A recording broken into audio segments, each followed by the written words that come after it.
With the busy fall season already in swing, you might be looking for wholesome, convenient meals for those jam-packed days. Factor, America's #1 ready-to-eat meal kit, can help you fuel up fast with chef-prepared, dietitian-approved, ready-to-eat meals delivered straight to your door. You will save time, eat well, and stay on track with your healthy lifestyle.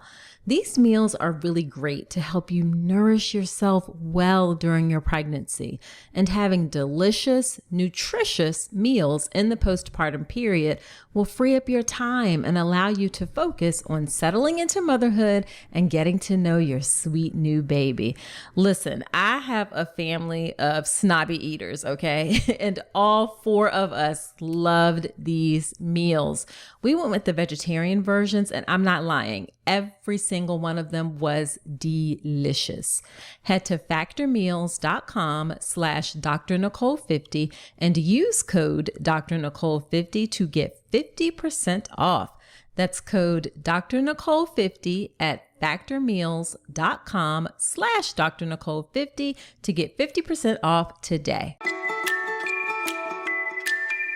This is a wonderful birth story episode of a triumphant VBAC.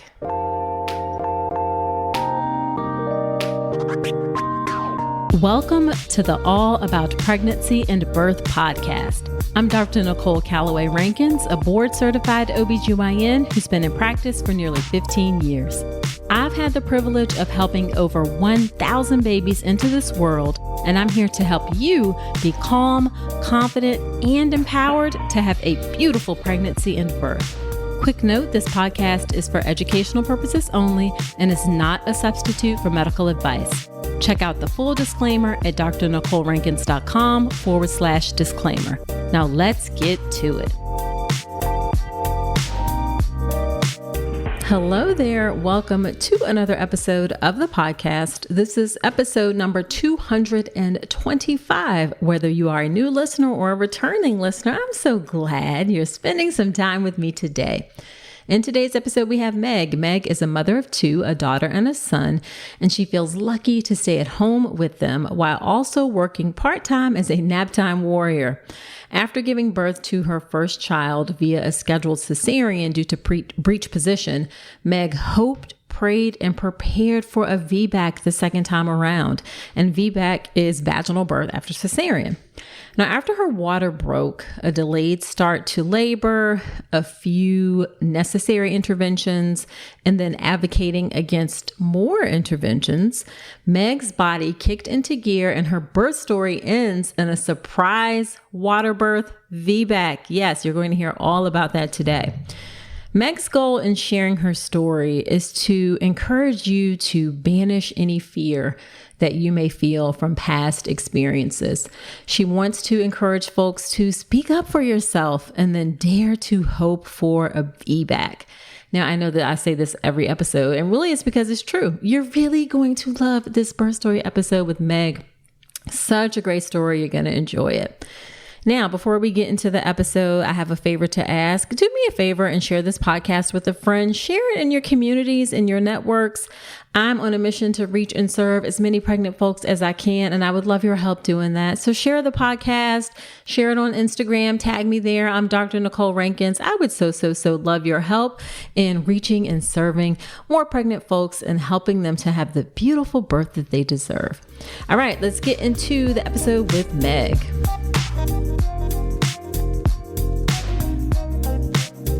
Meg, good morning. Thank you so much for agreeing to come on to the podcast. I'm so excited to have you share your story about your VBAC. Good morning. I'm excited as well. All right. So why don't you start off by telling us a bit about yourself and your family? My name is Meg, and me and my husband and my 2 kids live in a suburb outside of Boston, Massachusetts. Okay. We are a foster family, and so we've cared for a few other kids as well. So at the time of my second pregnancy, I was also caring for an 8-year-old girl. Wow. Okay. Well, that's very admirable that you do that. That takes a lot of work and heart, and that's just a wonderful thing that you do. So that's lovely. It's a joy. Yeah. So we're talking about your second birth today, which was a VBAC. And I guess first, let's talk a little bit about what maybe your first pregnancy and what made you decide for your second one that you wanted to have a VBAC. I pretty much instantly knew I wanted a VBAC as soon as in the first birth I found out that I would need to have a cesarean. Okay. I'd been in my first pregnancy educating myself and getting a little bit excited about the experience of birth. I was kind of viewing it as a rite of passage that many women, have this experience throughout time and history. Sure. And then at 34 weeks, found out my daughter was breech after a midwife incorrectly thought at the previous appointment that baby was head down. No, that was the butt, not the head. So Gotcha. Baby was breech. It was a little late to do much to correct it, although I did try some spinning babies moves, handstands in the pool, and 2 external cephalic versions. And 2? Both of those? Yes. Okay. That's a lot because it's painful. I mean, it can be uncomfortable. One was, I don't remember, maybe 37 or 38 weeks. And one was on the due date in the operating room with a spinal. And I knew I would either have a successful ECV or my baby would be born that day. Gotcha. And, they weren't successful, so we went ahead with the cesarean, and it was a beautiful birth. I think back very fondly of that moment of meeting my daughter. However, I was still a little disappointed of not having the experience, and so I knew I would have wanted to try a VBAC or to get pregnant again. Gotcha. So it's not that your first birth was traumatic or difficult. It's just that she decided she wasn't going to turn. Yes. And she's still stubborn. It's so funny how they are in the beginning is how they are. So yes. All righty. So you knew you wanted to go for a VBAC. When you got pregnant with your second child, is your second child a girl or boy? A boy. A boy. Okay. When you got pregnant with your son, when did you bring up VBAC with your doctor? Well, I brought it up at the 6-week postpartum visit after my daughter. That was how. You were like, I'm going to make sure that people know that this is what I want next time. Okay. And I had already built a trusting relationship with my midwife, and I trusted what she was going to say. So I said, give me your honest opinion. Where would you send me to have the best chance of a VBAC? Okay. And she affirmed that I should stay at the same hospital where I'd had my daughter. Because she felt like she and her colleagues, she knew how pro VBAC they were. The hospital itself had an 80% success rate for VBAC and even higher in the midwife track. And so she just encouraged me whenever the time came to stay there. She did kind of give me the nugget of, why don't you wait 18 months before you were to try to boost your success rates as much as possible. Right. Okay. So you were very clear and started the steps right away of trying to figure out next time around how can I have a vaginal birth? Yes. Yeah. I'm impressed that you had the clarity for your 6-week checkup with a newborn to be thinking that far ahead. I think it was coming from a little bit of disappointment. 9 months of getting excited, like I'd said. I hadn't thought about birth before I got pregnant the first time around, but there's this whole world out there where you can hear other women's stories and podcasts and just learn through Evidence-Based Birth is a great resource, as well as your podcast were my 2 kind of favorite places to just sit and listen and kind of dream. And I did desire to have that experience. And you don't always get what you want. Birth is completely out of our hands. We can't control it, which is what makes it exciting and so beautiful. But also, I just really wanted to experience the whole labor process. I did have a little bit of trouble after the cesarean birth, kind of coming to terms that I didn't go into labor and I didn't have the same experience that other women had. I felt a little bit inadequate, a little bit like I felt like I couldn't call it a birth. Right. I had delivered, my baby was delivered, but I didn't feel like I had birthed my child. Right. And I know now that's not true Sure. for anyone here listening who has had a cesarean birth. Birth is birth. You brought your child into this world, and there's sacrifices, whether it's through the vaginal canal or through the abdomen. Motherhood is so many sacrifices, regardless. But I did have to kind of come to terms with some of the disappointment. Yeah. I mean, you just brought up so many great points right there. It's definitely still birth. And then there's also this, even though when things go well, there can still be some disappointment that things didn't go exactly how you anticipated. And that's totally normal. Did you just kind of work through things on your own, or did you seek any additional help or anything like that? I kind of stopped following all the birth podcasts after my first daughter was born. I was like, okay, I don't want to hear any more of that. And just, went into motherhood and enjoyed all of the things that came about. And then I got pregnant a second time, which ended in a miscarriage, and then a third pregnancy, which ended up being my son. And once I was pregnant again, I was like, okay, I really need to brush off my resources and get back into the education world, and started to think a little bit more about the VBAC. And it was actually in the middle of a hypnobirthing class where I started to realize that I did have a little bit of trauma, because it really was a beautiful experience. I loved meeting my daughter and didn't have a lot of complaints of the birth itself. But in the hypnobirthing class, the instructor was kind of walking us through a visualization exercise where we were supposed to close our eyes and kind of visualize what she was describing. And it wasn't related to birth at all, but something she was describing just brought this visceral image to my mind of a memory of me laying there on the operating table, feeling so vulnerable and powerless as doctors were doing something to me rather than me being the one doing the birthing.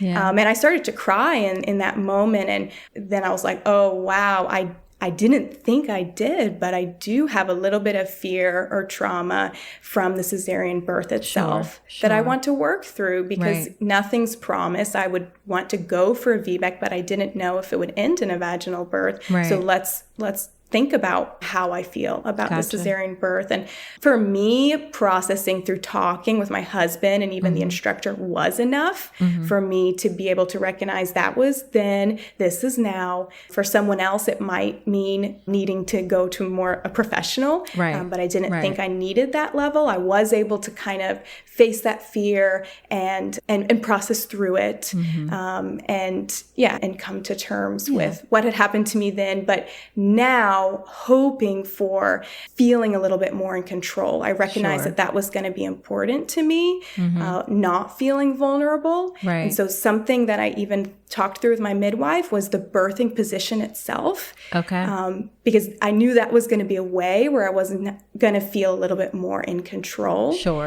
The on your back, feet in stirrups, to me, in my opinion, feels vulnerable. It maybe reminded me of that same thing in this cesarean.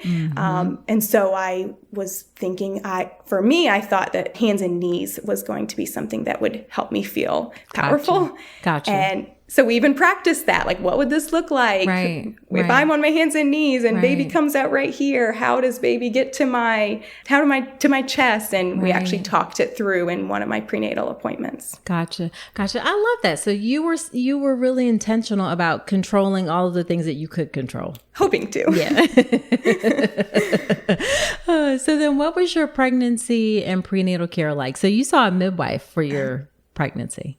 This is the same midwife who had been with me through the 2 pregnancies and the miscarriage. So I had built a level of trust with her. I knew that she was open to all of my questions, like nothing was too much. She would sit and explain the reasons behind hospital policies, not just this is what you must do, but here's why a VBAC candidate has to have an IV, or here's why we're really biased against inductions, or we really want to not induce you with a VBAC. And we just talked through at every prenatal appointment, there'd be kind of a different topic that we would go through. And there were no problems in the pregnancy. Okay, good. Now, was she bringing these topics up, or were you coming to her and bringing up the topics? It was me. She would always ask, "What's on your mind?" And I would have something new. Gotcha.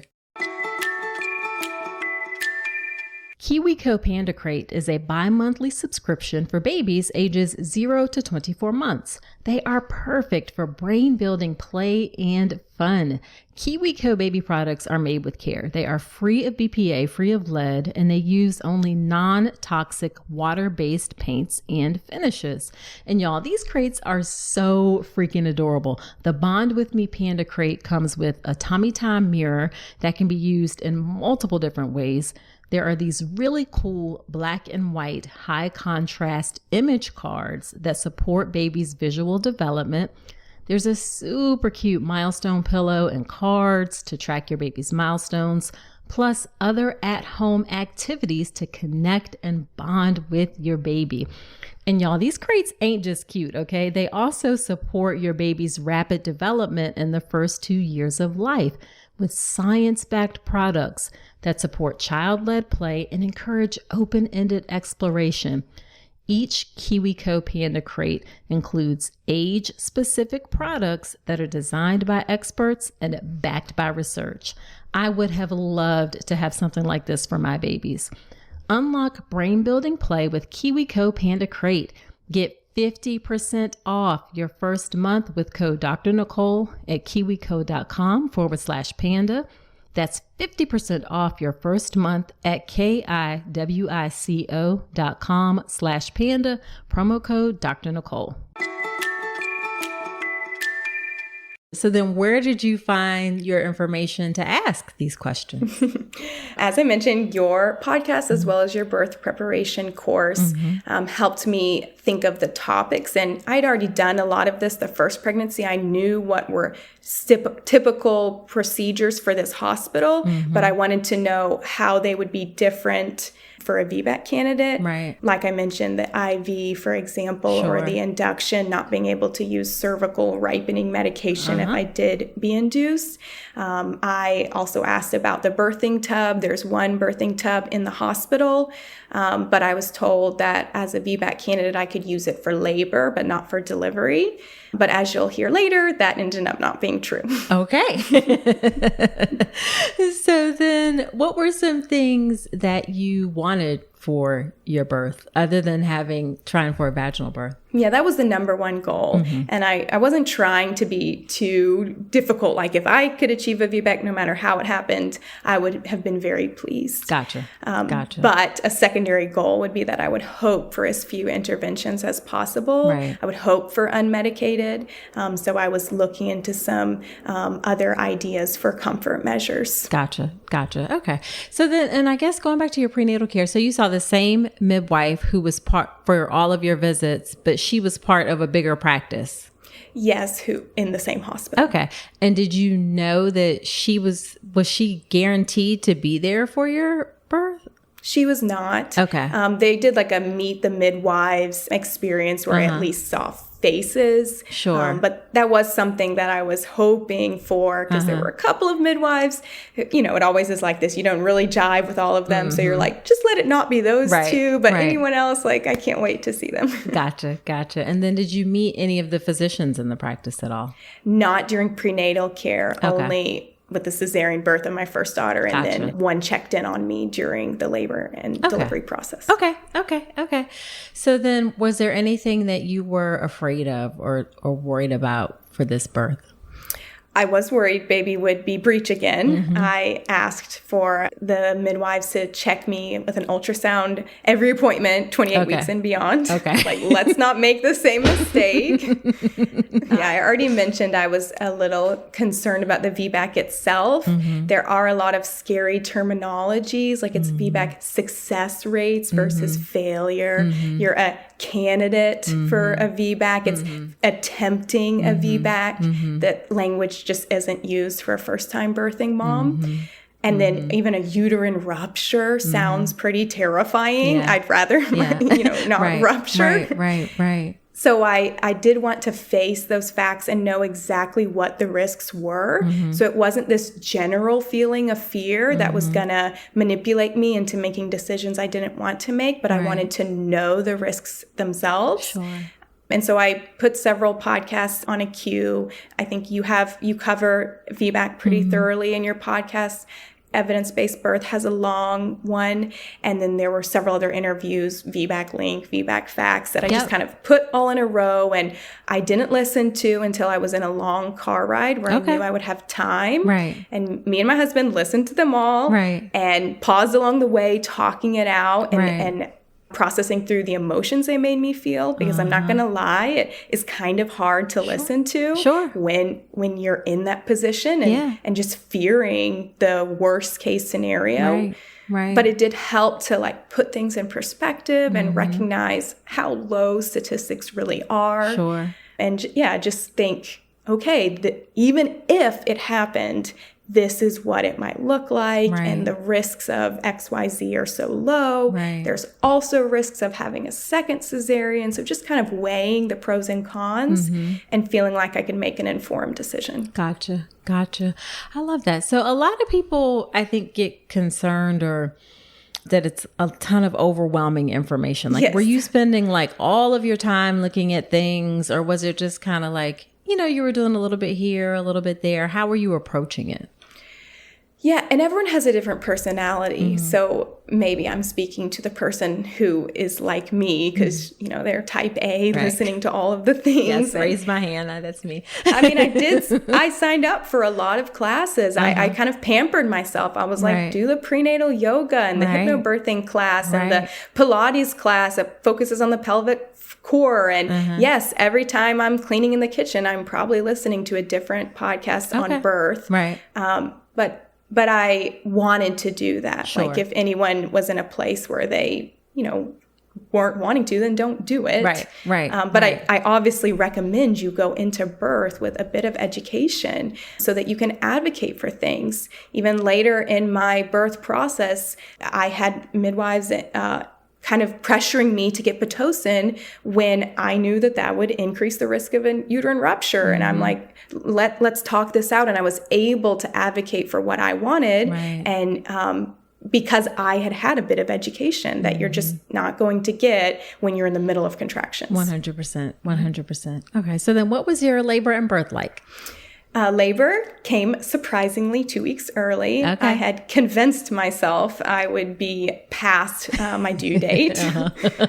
But of course and not. Your son said, that's not how it's going to go. We were not prepared. Our hospital bags were not packed. My mother was not in town. And so we had to rely on some backup care for my daughter as well as our foster daughter who needed a specific placement for her. And so when my water broke 2 weeks early, and so in the morning on a Saturday, so that whole day, we were rushing around the house and I was wrapping up last minute things for my job and packing the bags. And of course I didn't go into labor because my mind was on overdrive. I think our bodies do respond to that. Absolutely. So it was not until Saturday night when we finally got our children squared away and we checked in with the hospital to confirm that it was amniotic fluid. But they sent me home for the night to see if I went into labor naturally. Oh, okay. So your water broke Saturday morning. And then you say, I assumed it looked like clear fluid and there were no issues or anything like that. Correct. And then you stayed at home. You're like, let me get all the things together. You actually went to the hospital and they sent you back home. I probably advocated for that. I said, let me go back home. It's nighttime now. Let me try to get sleep. I'm not in labor yet. And we know that we prefer to not induce me. And so, let's give this some time. Sure. And I in my mind, 48 hours was kind of when they really wanted to make sure things were going along. But I know the 24-hour rule. So by 24 hours, which would have been Sunday morning, was when they'd really want me in labor. But come Sunday morning, I had a few contractions throughout the night, but honestly, not that much. Okay. They were still pretty spaced apart, but Right. obviously they had asked me to come back into the hospital by around the 24-hour mark. I took my sweet time. I got there Sunday morning. And was feeling a little discouraged, but not too discouraged, just hoping that my body would kick it into gear. I got set up because I'd already done triage the night before, and I'd met the nurse who was going to be there Sunday morning, and she took a liking to us, and she gave us the nicest room with the birthing tub, even though I figured I would just labor in that at some point. I asked to stay in my clothes instead of the hospital gown. I set up my lights and dimmed the lights and tried to make it a nice environment because I would have preferred to have labored at home. And instead, here I am in very early labor in the hospital. So we might as well make the best of this situation. And, enjoy my hotel stay. Yes, absolutely. Because you are paying for it. So somebody's paying for it. Yes. So then what happened? Did you just hang out, or what happened to kind of get your labor going? Contractions were there, but very mild and spaced between.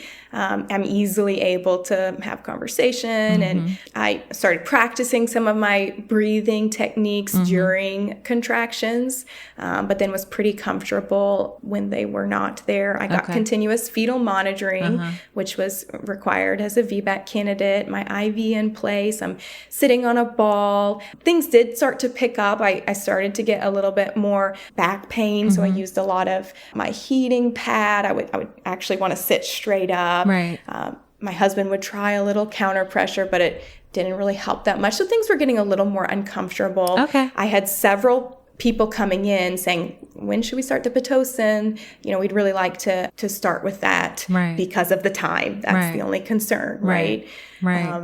So that I didn't have an infection. So we're weighing the risks of an infection versus the success of a VBAC. And I'm feeling very strongly that I want to give my body some time and see what can happen. But the midwives were feeling strongly that they'd like to start with me with Pitocin. So they actually called in the OB who conferenced with me, and the OB checked what is it called when you can see the contractions? And she said, your contractions are actually increasing, and I think we could give it a couple more hours to see what happens. So I appreciated that OB being willing to do what I had asked. We were not doing any cervical exams, so I didn't know how far I was in the process. And was that intentional? To try to avoid infection. Yeah. So I assumed I was pretty early in the process. We were keeping in tabs with my doula, who I had hired the second time around to try to help me achieve the VBAC. And she was like, yeah, let me know how it goes. It sounds like you're really early. I won't come yet. Looking back now, I would have asked her to come sooner. But I was, trying to be respectful of her time and saying, okay, we're doing good now. You can come later. But things did just kind of start to pick up, like I said, and got a little bit more painful. I'm not sure exactly the timing. Around lunchtime, the OB came back in and said, right before that, I actually got in a pretty zen state that I appreciate my hypnobirthing class for, where I was just kind of sitting there for probably an hour, just focusing on surrendering to the contractions instead of fighting them. And I would say that was an hour of painless labor. My eyes were closed. I was listening to my favorite music, and I would just literally focus on surrendering. I said, that was my word. And that was a cool experience. And then I got up because I was like, oh, what time is it? I better go to the bathroom because I had heard you're supposed to pee every hour or so to try to help the process. So then when I got out of the Zen state, that back pain came back. And I was like, okay. I think during that process, my body probably was ramping up and doing things, even though it didn't technically look like it because the contractions were still spaced apart. And so when the OB came back in, she said, okay, things have slowed down. Let's give you the Pitocin now. But maybe they gave me 2 drops, and maybe that was what I needed to, kick me into gear. There's a reason why interventions are sometimes helpful. Right. So after those 2 drops, it was a couple of hours later that my baby was born. So that's all that I really needed to get me pretty far along. I kept feeling low pressure, like I needed to poop. So I would spend a lot of time on the toilet laboring. Right. Nothing my husband was doing was helping. So he was like, I'm going to call the doula. Right. And did she come? So she came as soon as he sent the SOS call. She came and kind of assessed the state I was in, which is that I was feeling it. I probably hit a wall at this point because I was thinking, why don't you get me in the tub? Because I have to change something. Gotcha. At this point. Right. There's a lot of pressure. Gotcha. I was thinking, what have I done trying to do this unmedicated? Right. I don't judge anyone who gets an epidural because this is like I was hitting my wall. So did the contractions then get more intense with the Pitocin? Yes. Yeah. Okay. Was it all the chicken or the egg? Yeah, it all just sort of started picking up. Which is what you want, right? Yeah. You got to have it pick up, and you got to have baby be born. Yeah, you do. So then were you thinking, I'm going to get the epidural or give me something, or where were you in your mind space? I was thinking, give me that bathtub because that will be my epidural. Like, get me in there. Okay. And this doula, one of the reasons I chose her is that she works in this hospital a lot as a doula. And so she is very familiar with it and knows the midwives and the OBs well. And those relationships are really important, as you'll find out later. But so she knew exactly what to do. She asked the midwife, and she gets the tub set up and gets the water started. And you can tell the midwives trust the doula as well. They're like, oh, will you do this?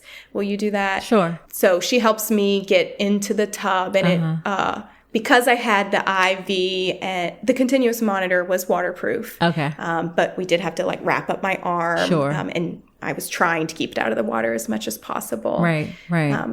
I got in, and I still just felt like this intense pressure. And I was like, had you been checked at all? You still hadn't been checked? No check. Okay. Still hadn't been checked. Yep.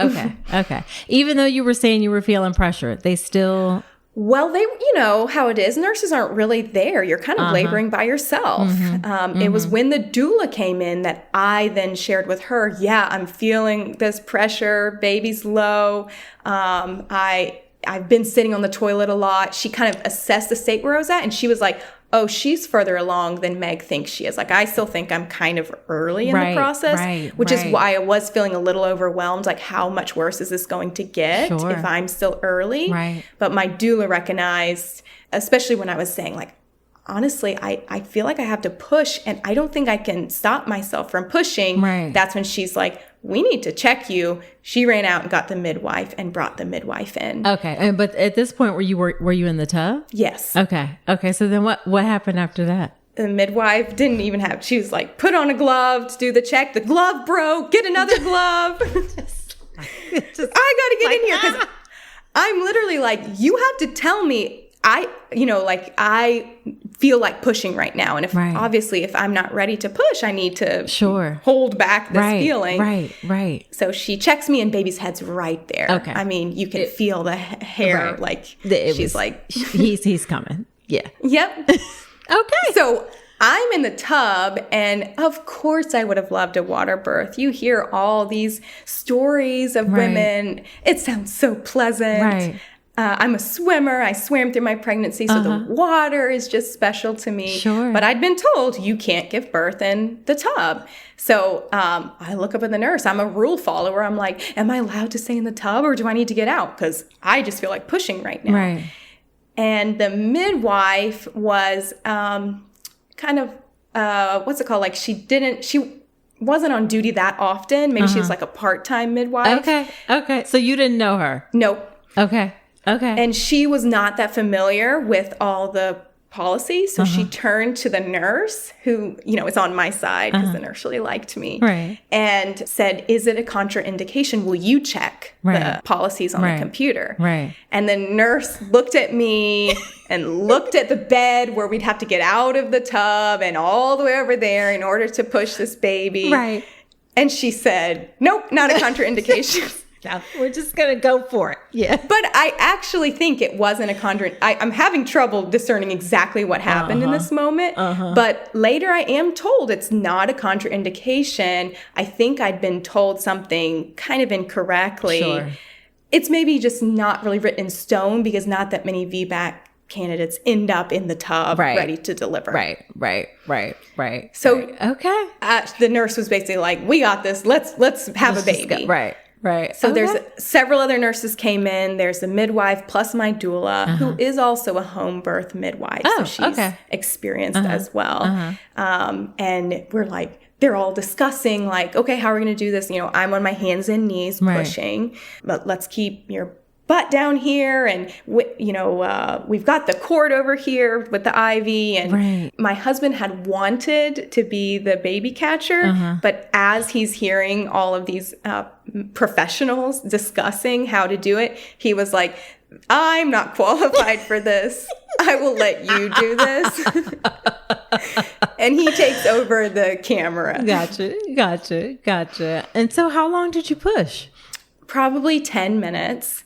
I had practiced kind of a J breathing technique where you're really engaging your core. And I also had bent my knees inward to try to get that external rotation, like to open up my, I don't know, it was just like that moment is vivid in my mind of like, all right, this is the time. Let's put into use some of the things I've learned.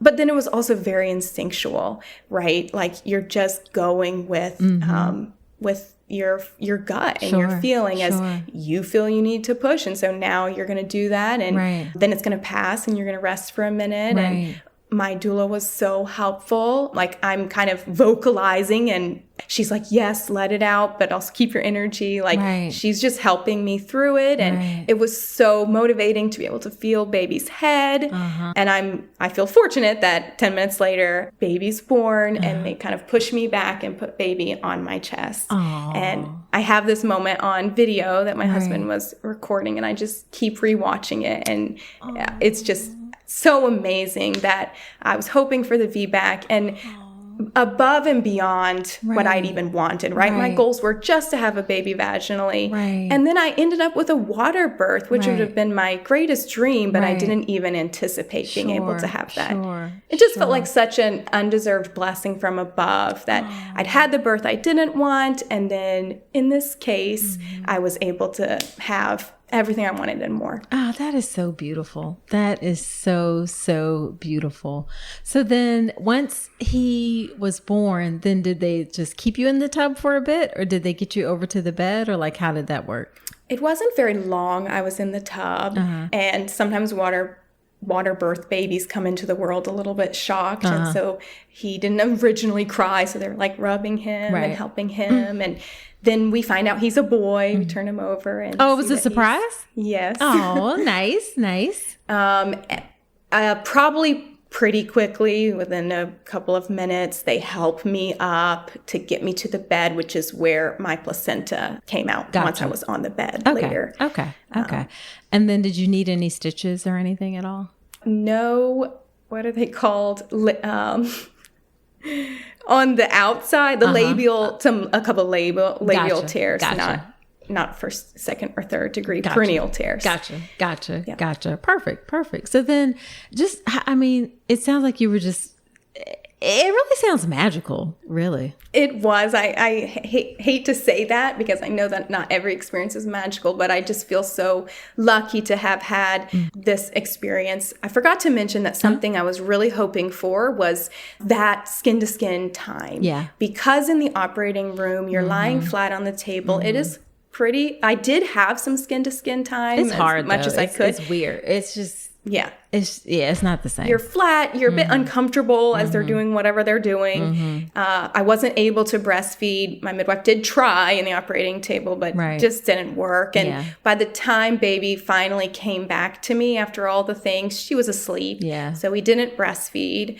And that was on my birth preferences sheet. I talked about the midwives and any nurse who came in to be with me during labor was, hey, it's really important that I have uninterrupted skin-to-skin time assuming nothing medical, that people don't even ask me for my baby. Right. I asked for 90 minutes. Right. And that's essentially what I got. Baby was with me the whole time, and they just delayed the pediatrician to come in until later. Like, let it, right? It's not that hard. We don't. It's not, no. Exactly. Oh, that's just lovely. So then what was the postpartum period like for you? I do think I was riding on the high of that birth for quite a while. I mean, I felt very empowered. Like, other random nurses or midwives would come in during my postpartum stay at the hospital to meet the accidental VBAC water birth, is what they were calling me. Oh, that's nice. That's nice. Hopefully it did spark some conversation among them. Yeah, absolutely. I was discouraged against a water birth when really there's no evidence that being a VBAC candidate would be any riskier for a water birth than any other woman. Right. That's true. That is very true. So I had that high at the beginning. Like, things went really well with breastfeeding, whereas they were harder for my daughter. So, I just feel like I had this burst of energy and adrenaline. But then eventually some baby blues and the weariness set in. My son we reached a pretty low point, probably 2 to 3 months old, where he just would not stay asleep to save his life. I think just some silent reflux he was having trouble with. And so some reflux medication helped. Yeah, we definitely went through the ringer for a while. But fortunately, at 5 months old, he is out of that. I do think the medication helped, as well as a little sleep training. Yeah, okay. And, sleep training is controversial. Some people say it's great. Some people say, you don't have to do it. It sounds like it worked out great for you. I was a zombie prior to it. So yes, I would recommend. Awesome. So then, as we wrap up, then what would be your one big piece of advice that you would give to anyone who is thinking that they want a VBAC? Yes, I was going to say that's who I want to speak to. Any woman who thinks you might want a VBAC. I know that one of the biggest things is probably just this fear and these doubts that are set in your mind. And so my biggest advice would just be to take care of your mental health. And if you think you've had some trauma from that, you probably have. You probably have some level of a little bit of trauma from the cesarean. So how can you process through that?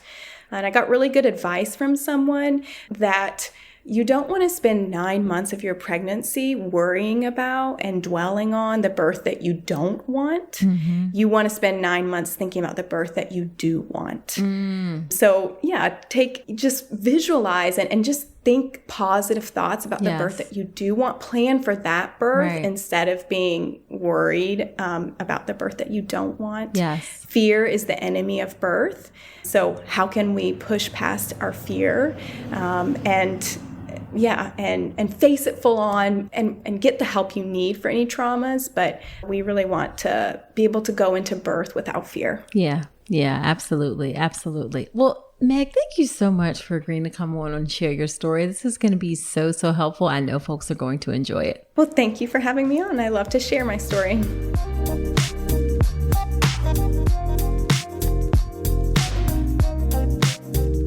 Wasn't that a great episode? I'm so happy for Meg that she got to have her beautiful, successful VBAC. Now, after every episode, when I have a guest on, I do something called Dr. Nicole's Notes, which are my top takeaways from the conversation. Here are my Dr. Nicole's Notes from my conversation with Meg. The first one is that you can have a great birth and still be disappointed.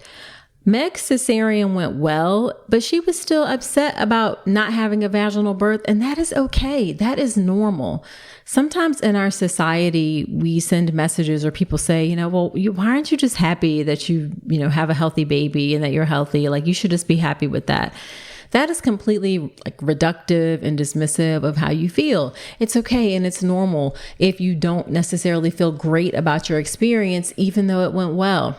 Now, if it's a problem if the way you feel about your experience is detracting from your ability to enjoy your baby and to bond with your baby. In that case, you may need to get some help processing your experience, but just being unhappy about your experience, that's okay. That's normal. It doesn't mean that you don't love your baby. It doesn't mean you're not grateful and appreciative that you have a healthy baby. It just means that things didn't go your way and you're acknowledging being a human being who had an experience that didn't go exactly as you anticipated. Okay, number 2 is it is so lovely and really possible to have your OB or midwife, the hospital staff, and a doula work together in order to help you have your best birth experience.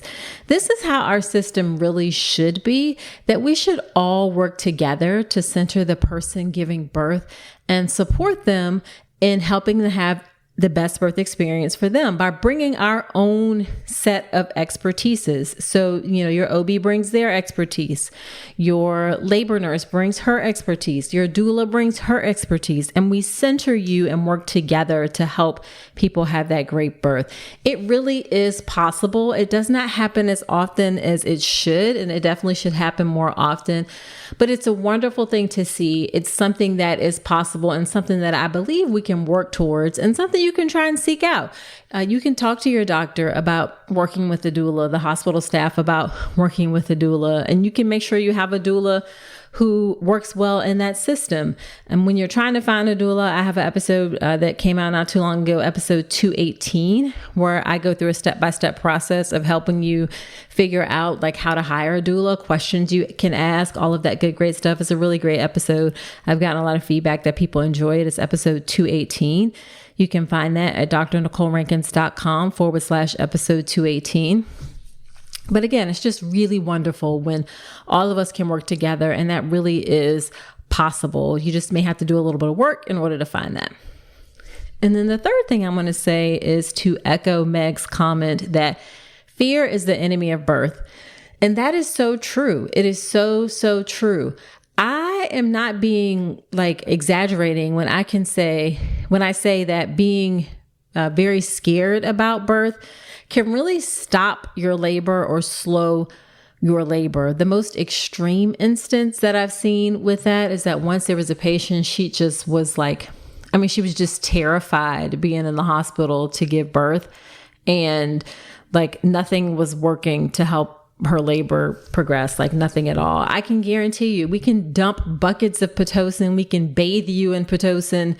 If you are super duper scared, it can stop your labor. We at our core are mammals, and mammals in nature, if they are in a fearful situation, when they go into labor, their labor will stop. Like that's a normal reaction. So fear really is the enemy of birth. Now, the way to combat that fear is to educate yourself. Of course, you're doing that inside this podcast, and I'm so glad that you're here doing that to help educate yourself and combat that fear.